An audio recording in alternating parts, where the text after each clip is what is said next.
don't really like to identify when it comes to my sexuality because in the past I changed. For so many years I thought I was heterosexual, and then I came out when I was around 25 and see more sexuality as something that is fluid, that can change with time, with the people that you met. And putting people in boxes is kind of an easy way to treat information, and also what you hear from your family members, from the people around you in the community. There's a lot of how it should be, and I think we kind of based our construction or our expectations based on that. But I think that the more you grow up, the more you kind of learn and experience, and you understand that it's not as black and white and as kind of rigid as it's described. And I think you make your own experience, and then you kind of build your own definition or discover actually what you like or don't like. And you had to go through a process of kind of finding your identity and accepting yourself truly. And I think that when I also meet queer people, we share that. I would like to get more involved, I think. I would like to build more friendship in the LGBTQ community, but all my friends are heterosexual, and I really live in this heterosexual world, kind of.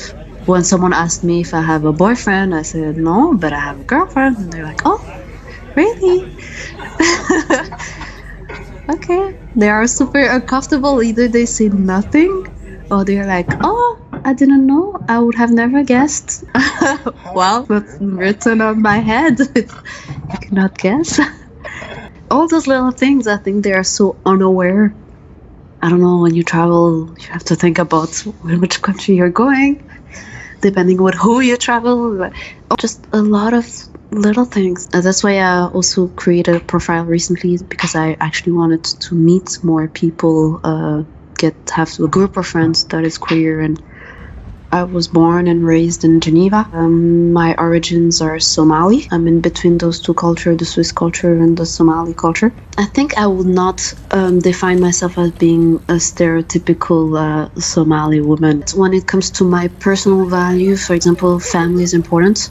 And I think that knowing that I come from a culture where it's oriented towards family and the community is important, but seeing success in your life as a woman is to be married or get married and having kids, and I don't aspire to that.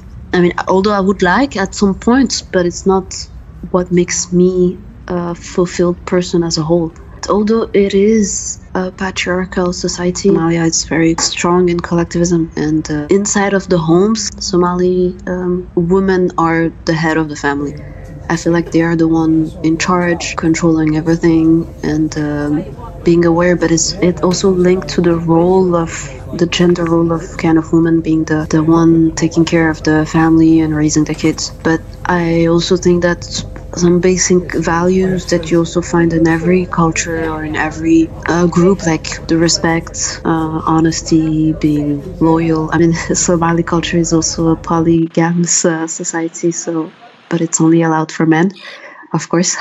And so there's kind of this ambivalence and duality of, yes, it's allowed, but only for men to have multiple relationships, but not for women. It's a very different way of seeing it than the Swiss culture, where you marry one person and he's married for life. And I mean, maybe the time of our grandparents, but now it's more fluid. You don't have to get married. You can live with someone, being in a partnership, or just make it your own. I think that love for me is a very interesting and passionate subject. I think that love is not only in the relationship, but it's love also with your friends, love with your family, love with the people that you choose to stay in your life. Do you know the psychologist Esther Perel?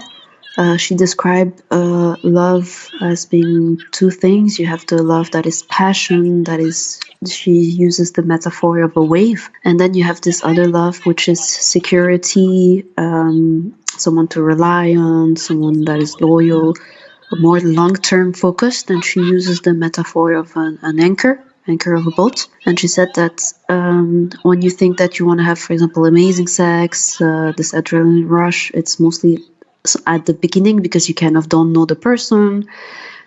Stuff are unexpected. You don't know how they're gonna react. So there is kind of this uncertainty. But then with time, you get to know the person, and you kind of think that everything is predictable about them. That it's gonna be like this and like that, and we're gonna make love the same way. And you kind of lose this newness, this feeling of novelty. But at the end, she said that what will be very good is to kind of see your partner with new eyes. It's the same person, but you don't know actually everything about them. And we put a lot of kind of pressure, a lot of like all our eggs on the same basket. And actually happiness or love can come from different sources, different people. I'm very close to my sister, my youngest sister. When I kind of realized that I have this attraction towards women and I cannot deny it, and maybe I should explore it, I talked about it with her and I burst into tears, and she's the first one who told me it's okay, there's nothing bad about it. You should explore it and just be who you want to be. And I think that it was the kind of biggest support that I ever had. It was my best friend and my sister. And then for my mom, it was the end of the world. Basically, it was like, you're gonna go to hell. You cannot. You're my daughter. I don't want you to go to hell and all of that. And I was telling her, like, I'm not gonna go to hell. It's okay. Like, I just love a person. There is nothing wrong with it. It took me so many years. I think it took me 5 years to accept it. So I kind of understood that it might take her a couple of years to accept it. And I told her, whenever you have questions, we can talk about it and all of that. And then she asked step by step, like, what is the name of my partner? How long has it been? But she was still sending me like links for kind of religious stuff, how to pray and do stuff. So it was kind of this duality for a year or a year and a half, and then she was open to meet my partner, and she loved her. I think it went very well.